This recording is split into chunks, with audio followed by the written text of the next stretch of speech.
आज कालांश को समस्त को स्वागत। कालांश आरंभ करने पूर्व आम समस्ते प्रथम ब्रह्मनाथ करवा। ठीक अच्छे ब्रह्मनाथ करवा।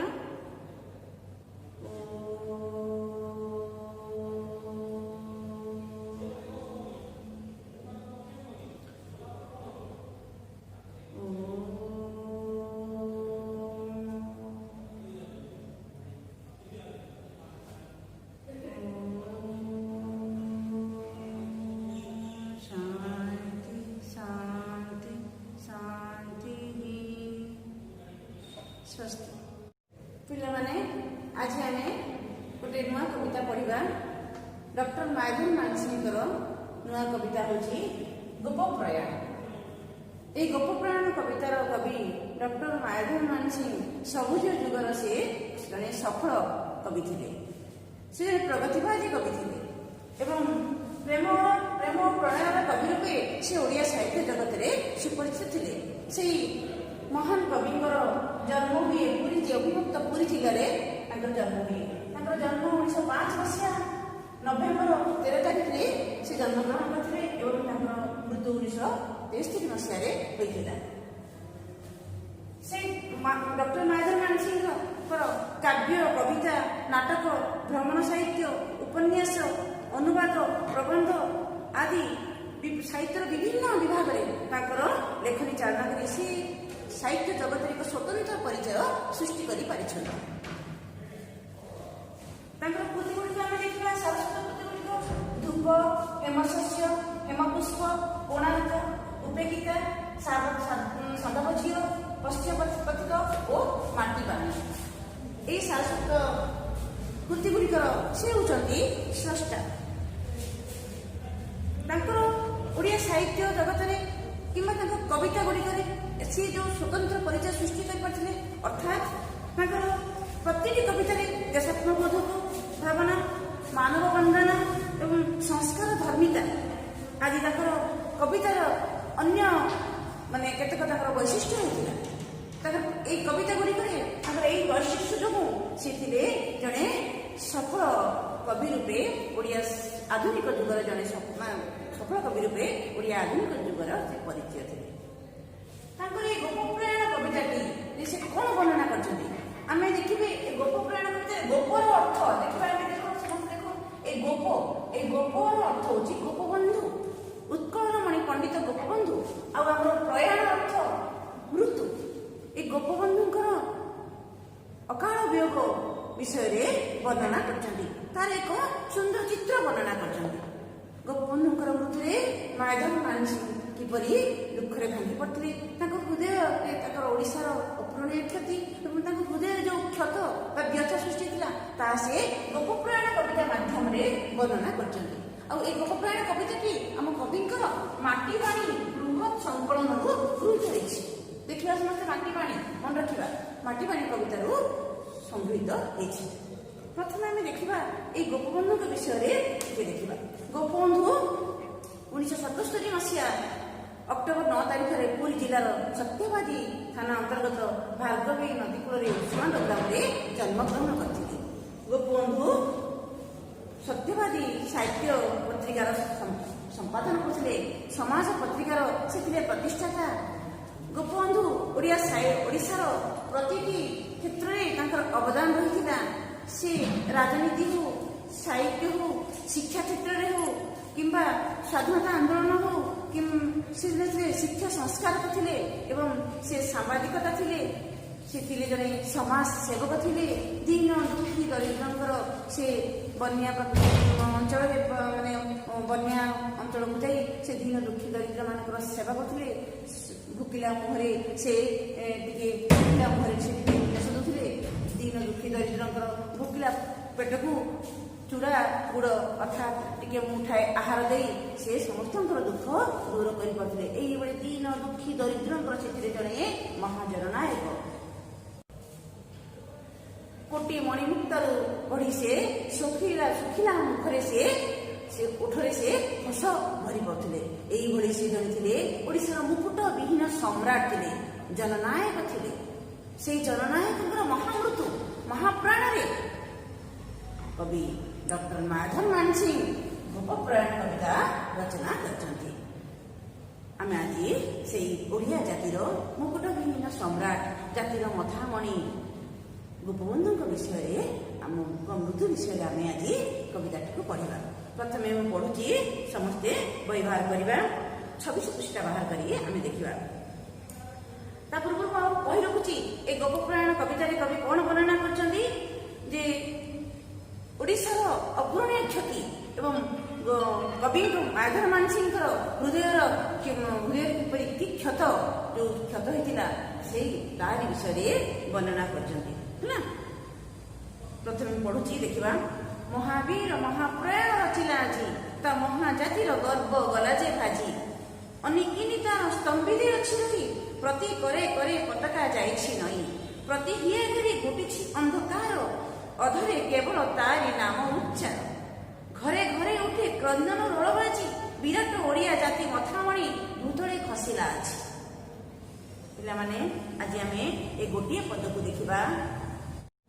ଏବେ ଦେଖିବା ପିଲାମାନେ, ଆମେ ଏଇ ପ୍ରଥମ ପଦର କିଛି କ୍ଲିଷ୍ଟ ଶବ୍ଦ ଅଛି ତାକୁ ବୁଝେଇବା, ତା ସଙ୍ଗେ ସଙ୍ଗେ କବିତାଟାକୁ ମଧ୍ୟ ଆମେ ବୁଝେଇବା।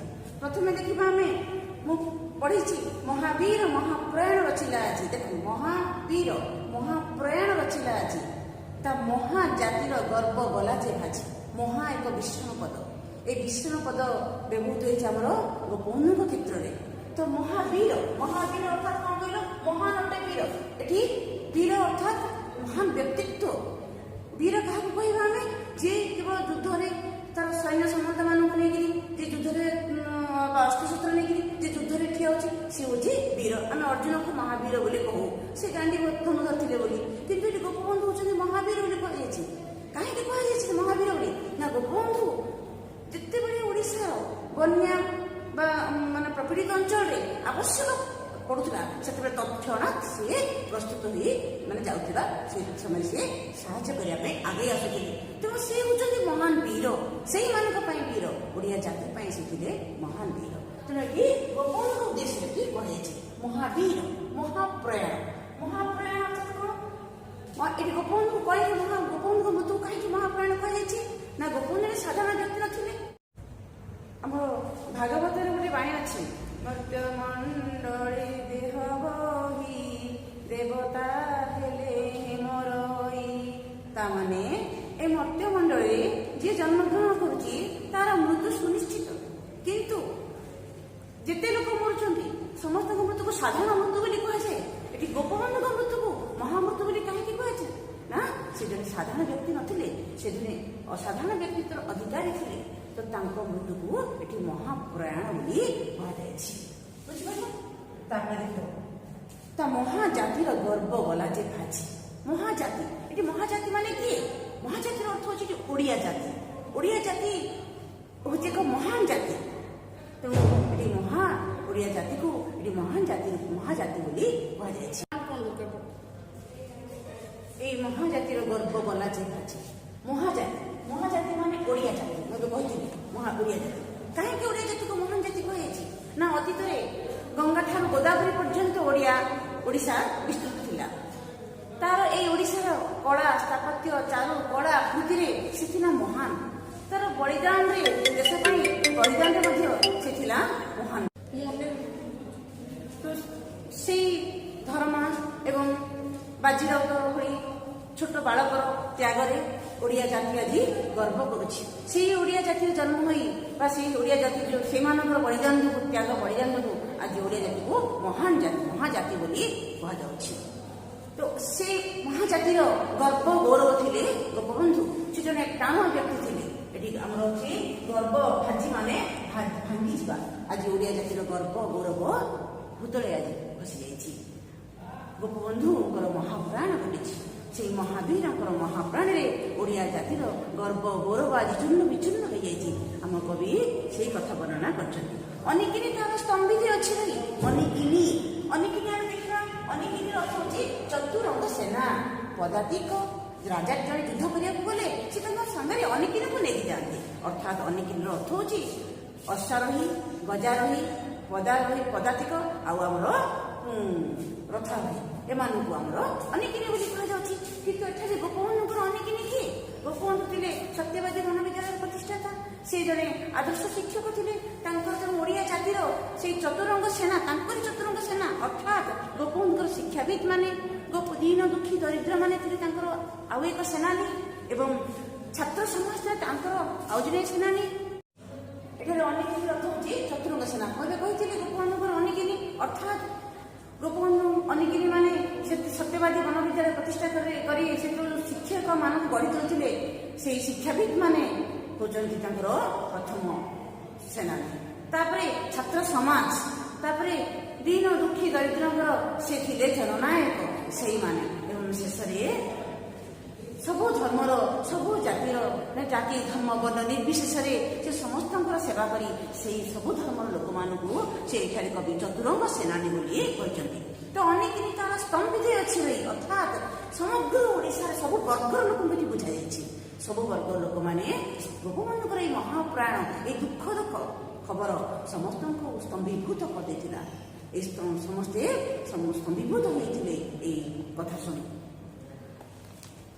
प्रति हिया घेरी घोटी प्रति करे करे पताका जाइछि नहीं प्रति करे करे पताका जाइछि नहीं अर्थात समस्त थरिला हाथ में जो गर्व गौरव और सम्मान जो पताका थिला जो गोपबंधु थे प्रति ओडिया व्यक्ति हृदय एक स्वतंत्र स्थान पाई जो सम्मान थिला से सम्मान आज समस्त थरिला हाथ में आज रही तेणु यही महान व्यक्ति मृत्यु जेबी आमर जेकोसी विशिष्ट व्यक्ति मान मध्य आम जातीय पताका को अधनमित करा ठीक से आज ओडिया जातिर बा ओडिशार जातीय पताका को अधनमित करा जायतिला प्रति हिया घेरी घोटी अंधकार प्रति हिया समझते हिया माने हृदय प्रति हिया घेरी घोटी अंधकार निश्चित रूपे गोपबंधुकर मृत्यु खबर प्रति ओडिया मानकर हृदय दुखर कराल छाया खेली जाइए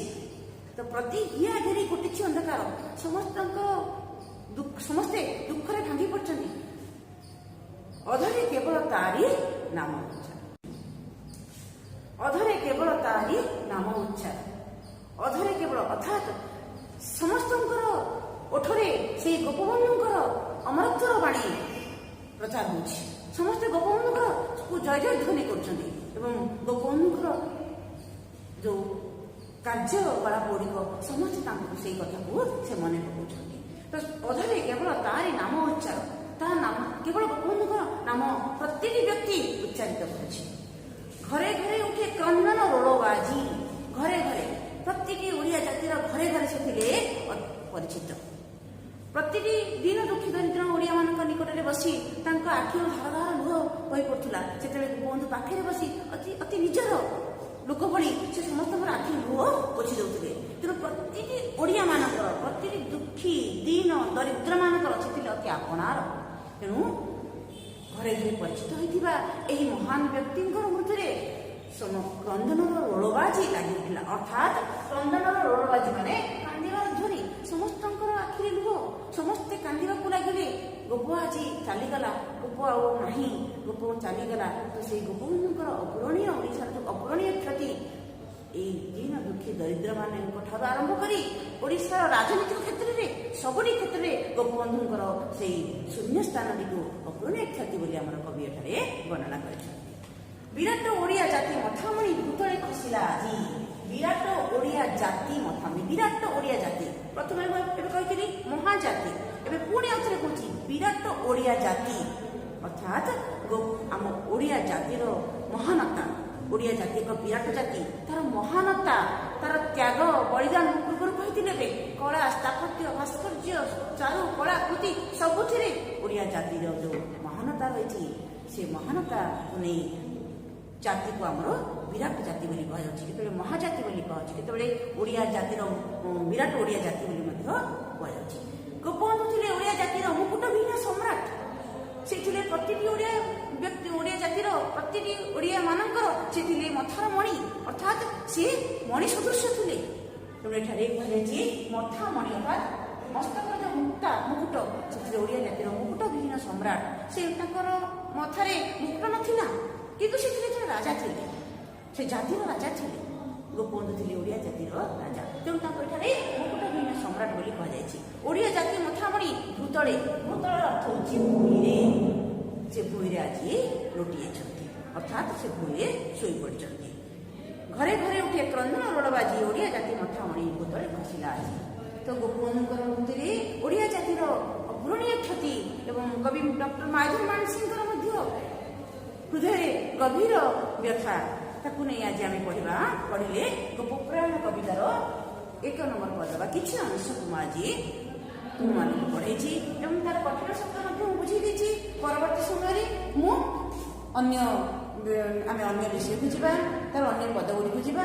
ଆଉ ଏଇ ଯେଉଁ ଯେତିକି ପଢ଼ିଛି ଆ ଭିତରୁ ମୁଁ କିଛି ପ୍ରଶ୍ନ ବାହାର କରିବି, ସେ ପ୍ରଶ୍ନ ଆମର ଏଇ ପଦରେ ହିଁ ରହିଛି, ଉତ୍ତର ଗୁଡ଼ିକ ଆମେ ତାକୁ ବାହାର କରି